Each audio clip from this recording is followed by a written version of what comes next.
Petrol diesel விலை லிட்டருக்கு ரூ. 3 இன்னைக்கு ஏறி இருக்கு. ரூ. 3. எலெக்ஷனுக்கு முன்னாடிலேருந்தே சொன்னாங்க, எலெக்ஷன் முடிஞ்ச உடனே ஒன்றிய அரசாங்கம் ஏற்றி விடும்னு.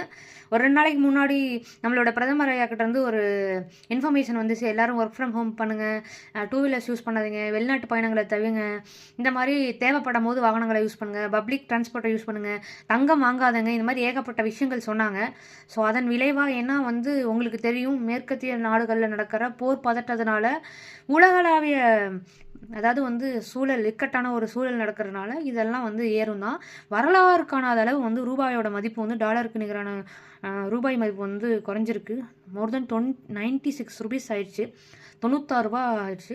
ஸோ ரொம்ப மோசமான சூழல் இருக்கும். சொன்ன மாதிரி எலெக்ஷன் முடிஞ்சோடனேயே நிறைய பேர் சொன்னாங்க, எலெக்ஷன் முடிஞ்சோடனே ஏற்றுவாங்க அப்படின்னு. ஏறிடுச்சு. பெட்ரோல் டீசல் எல்லாரும் பொடி நடையாக போகவோ இல்லை பப்ளிக் டிரான்ஸ்போர்ட்டோ யூஸ் பண்ணுங்கள், நிறையா சைக்கிளிங் யூஸ் பண்ணுங்கள். நீங்கள் என்ன பண்ண போகிறீங்கிறத மறக்காமல் கமெண்ட்டில் சொல்லுங்கள்.